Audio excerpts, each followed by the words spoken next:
way you want it done, we're only too happy to be able to oblige. 2001, A Space Odyssey wasn't just a science fiction film. It was a cinematic experiment that reshaped how the world sees technology, humanity, and the future. Behind those graceful rotating sets and silent cosmic vistas was chaos of a different kind. Crashed cameras, physically impossible stunt rigs, actors pushed to emotional breaking points, studio executives who didn't understand a single frame. Today we uncover 15 weird facts about 2001: A Space Odyssey that reveal just how wild this production truly becomes. Fact number 15. Kubrick destroys an entire film crew's work in one order. Stanley Kubrick is notorious for perfection, but during 2001, he takes it farther than any director of his era. The front projection Dawn of Man sequence uses giant photographic plates shot in Africa, matched with studio sets. The process is delicate. Every frame must align flawlessly. One morning, Kubrick reviews the dailies and spots a barely visible hairline artifact along the edge of the projected landscape. It ruins the illusion for him. He orders the entire set reconstructed. Not repainted, not touched up, rebuilt from scratch. Crew members spend weeks resetting rock formations, repainting dust patterns, and adjusting backdrops to Kubrick's exact measurements. What audiences don't know is that one small technical glitch erases thousands of hours of crew labor overnight. It isn't stubbornness, it is vision. Not error correction, but world building. And it sets the tone for the entire production. Fact number 14. The bone throw transition almost never happens. The famous match cut from a bone to a spacecraft looks effortless, clean, precise, revolutionary, but it nearly collapses in production. Kubrick wants a cut that leaps millions of years in a single blink. But the bone must spin at a precise angle for the optical team to match the motion. Problem is, no one can throw it perfectly. Keir Dullea recalls technicians spending days filming bone tosses from different angles. Dozens of takes drift out of frame or spin incorrectly. Some smash into lights. Others fall too fast for the optical printer to simulate smoothly. Finally, one take drifts with an elegant arc and a gentle spin. Kubrick pauses, watches it again, and marks it approved. That effortless cut becomes one of cinema's greatest edits. But behind the curtain, it is not instinct. It is physics wrestling with art until both surrender. Fact number 13. NASA thinks Kubrick knows too much. As 2001 enters production, NASA scientists quietly visit the set. They are impressed. Too impressed. Kubrick's designs for spacecraft interiors suit technology NASA has not yet unveiled publicly. The rotating centrifuge, the multi-axis docking cameras, even the layout of the flight computers. According to crew recollections, several NASA consultants pull Kubrick aside and ask how he obtains certain engineering diagrams. Kubrick laughs and says he guesses, but the truth is more complicated. He reads obscure aerospace journals and cross-references sketches from contractors who do not realize what they're revealing. For a brief moment, NASA officials suspect the film may accidentally disclose real classified concepts. What audiences never know is that 2001 does more than predict the future. It mirrors classified research so precisely that it startles the very engineers building America's space program. Not coincidence. Convergence. Fact number 12. The centrifuge set almost knocks actors unconscious. The iconic rotating set appears seamless on screen, but inside it is a brutal machine. The massive wheel weighs tons and rotates slowly to create the illusion of artificial gravity. Actors must walk in harmony with its rotation. If they misstep, they risk falling sideways into a wall that is technically the floor. Crew members recall the wheel's motor overheating frequently. The set trembles. The hum becomes a roar. Kubrick demands multiple takes. One production assistant collapses from exhaustion after running cables inside the spinning chamber. Keir Dullea nearly loses balance several times. Gary Lockwood later says the physical strain is unlike anything he experiences in his career. What audiences don't know is that one of the cleanest sequences in sci-fi history hides a dangerous reality. The centrifuge is not a set. It is an adversary. Not just innovation, but endurance. Fact number 11. HAL 9000's voice isn't the original performance. HAL's voice is iconic, cold, calm, and eerily polite. But the voice audiences hear is not the one Kubrick records on set. Originally, Canadian actor Martin Balsam delivers HAL's lines in a warmer, more emotional tone. Kubrick reviews the recordings and decides the voice feels too human, too sympathetic. He searches for a replacement and eventually brings in Douglas Rain, a Shakespearean actor known for minimalist delivery. Rain records all of HAL's dialogue in a quiet studio weeks after filming ends. Kubrick strips the performance of breathiness pauses and human rhythm. Rain later says Kubrick wants a voice that sounds like it thinks 1,000 calculations before speaking one word. What audiences never see is that Hal evolves through subtraction, not a malfunctioning machine, but a character built from precision silence and emotional absence. Fact number 10. The Stargate sequence nearly destroys the optical department. The Stargate sequence looks infinite, hypnotic, weightless, but inside the production office, it sparks near panic. Kubrick wants an effect no one has ever attempted. Not animation, not model work, something mathematically alive. Special effects supervisor Douglas Trumbull experiments with slit-scan photography, a technique where a camera crawls past moving artwork for minutes at a time with the shutter open. Each frame requires hours of exposure. One mistake ruins the shot. Dust, a vibration, a power flicker. Even breathing near the setup can cause a distortion. Technicians sleep next to the camera to guard it through the night. Some call sheets mark the sequence as in progress indefinitely. And here is your mid-roll moment. Go ahead and like and subscribe because no other film nearly burns out its entire optical team chasing a vision this extreme. What audiences don't know is that the Stargate is not created. It is endured. Fact number 9. An extra nearly suffocates in a spacesuit on set. The spacesuits in 2001 look sleek, but behind the visor they become torture devices. The helmets fog instantly. Cooling fans stall, moisture builds. Actors cannot scratch their noses, cannot wipe sweat, cannot escape the sealed shell. During one long take, an extra playing a moon technician realizes his air hose disconnects. He signals wildly, but the suit design restricts visibility. Crew members assume he is acting. The oxygen supply dwindles. He finally collapses forward, prompting Kubrick to shout cut. Assistants rush in and yank off the helmet, revealing a blue-lipped actor gasping for air. Kubrick quietly orders the suit designs modified, but the incident never reaches studio reporting. Not a costume, a survival chamber, and one near disaster proves how far realism pushes the cast toward actual risk. What audiences don't see is how close 2001 comes to tragedy in its pursuit of authenticity. Fact number 8.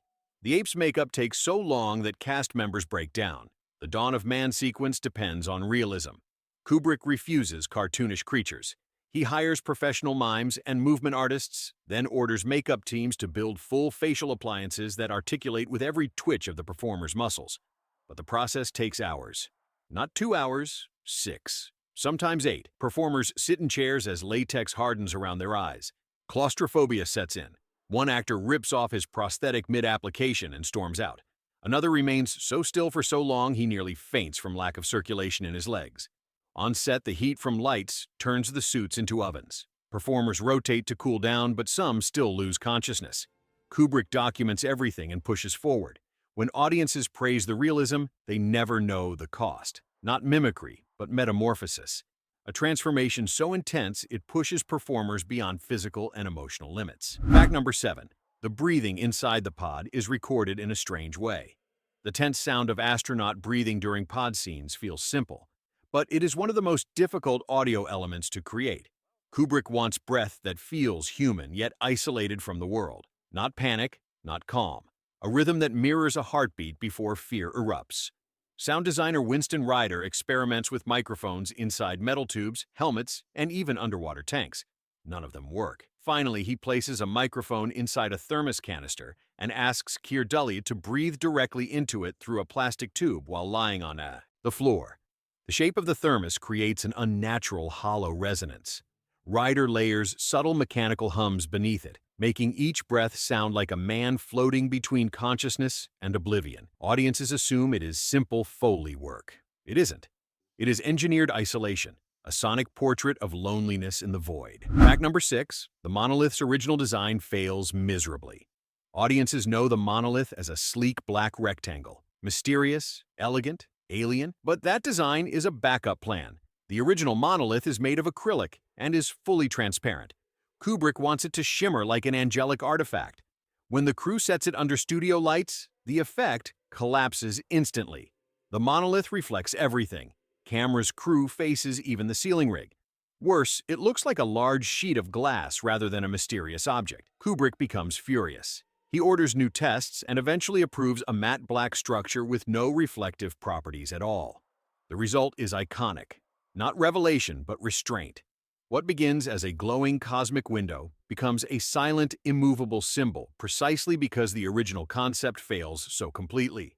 Sometimes the greatest mysteries are accidents born from limitations. Fact number 5. The Dawn of Man set becomes a battle against nature. The Dawn of Man sequence looks sun-drenched and calm, but behind the scenes it becomes a constant fight with uncontrollable elements. Although filmed indoors, the front projection screen reacts to the smallest changes in temperature. When the studio heats up, the reflective material expands by millimeters, creating visible distortions on camera. Fog machines drift too high. Dust collects on the projection plates. Even the actor's body heat interferes with the illusion.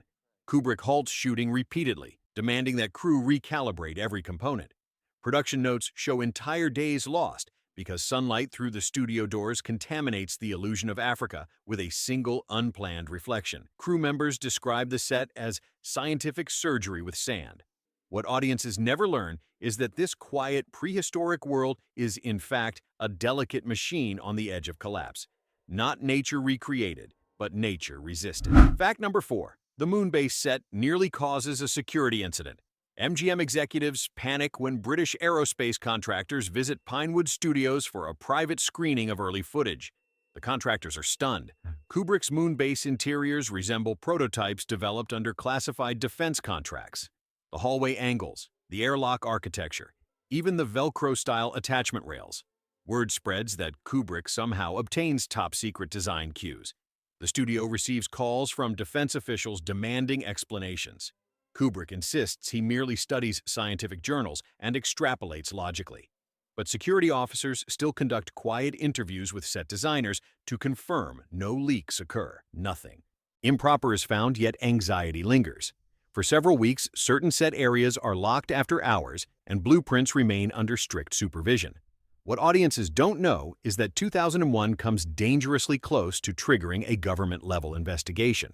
Not imitation, but prediction so accurate it feels suspicious. Fact number 3. The zero-gravity pen actually floats, sort of.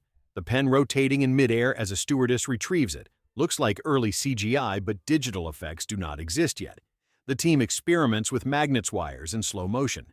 Nothing convinces Kubrick. Finally, a technician tapes the pen to a sheet of transparent plexiglass mounted on hidden rotating rods. The plexiglass spins slowly, while the camera remains locked in perfect alignment, making the pen appear suspended.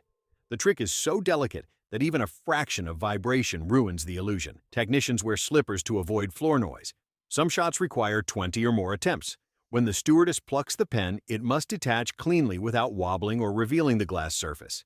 The timing is brutal. Audiences think it is a simple practical gag, but it is a mechanical ballet, not digital wizardry, precision mastery. Fact number 2. Kubrick orders footage destroyed to prevent imitation.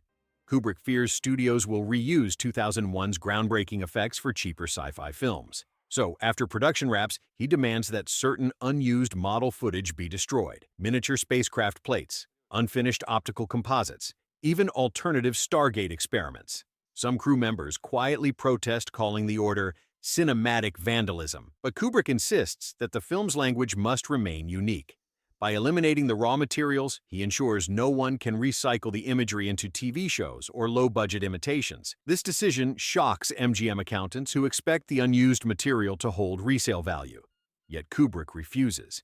He guards the film's aesthetic the way a painter guards a one-of-a-kind canvas. What audiences don't know is that 2001 becomes not just art but protected territory, not preservation, protection. Kubrick shapes not only what exists on screen, but what will never exist anywhere else. Fact number 1. The ending terrifies MGM executives before release. When MGM executives watch the near-final cut, they leave the screening room in stunned silence. Some call the ending incomprehensible. Others fear audiences will riot, demanding refunds. One executive begs Kubrick to add narration explaining the Star Child sequence. Kubrick refuses. For weeks, MGM pressures him to simplify the finale. Explain the aliens, explain the transformation, explain the meaning. Kubrick refuses every note. He argues that ambiguity is the point, that audiences must feel awe, not clarity. Executives predict the film will flop. Some even propose cutting the final 10 minutes entirely. Kubrick stands firm. When the film premieres, young audiences embrace the mystery, and the ending becomes one of the most dissected moments in cinema history. Not confusion, revelation. And Kubrick's gamble pays off more profoundly than anyone predicts. Bonus fact: Kubrick fears the real discovery of aliens would outdate his film. During production, Kubrick worries that extraterrestrial life might be discovered before 2001 premieres. The space race accelerates. NASA missions push deeper into the unknown. Kubrick privately contacts the SETI program to ask if any announcements are imminent. He even considers taking out insurance in case alien discovery makes his film obsolete overnight. SETI scientists reassure him no such revelation is expected. But Kubrick remains anxious until the week of release. This strange fear reveals something crucial. 2001 isn't just a movie to him. It is a philosophical declaration about humanity's place in the universe. The possibility that real aliens might appear first terrifies him because it would shift the film from visionary to outdated in a heartbeat. Not worry, wonder. Kubrick fears reality not because it threatens his art, but because it might leap beyond it. 2001, A Space Odyssey begins as a film but becomes a prophecy, a mirror, a warning, a question about what it means to evolve. The chaos behind the camera, the dangers, the experiments, the sleepless nights, all serve one idea. That cinema can change how humans imagine tomorrow. If you enjoyed uncovering these hidden truths, go ahead and subscribe, and share this video with someone who loves film history.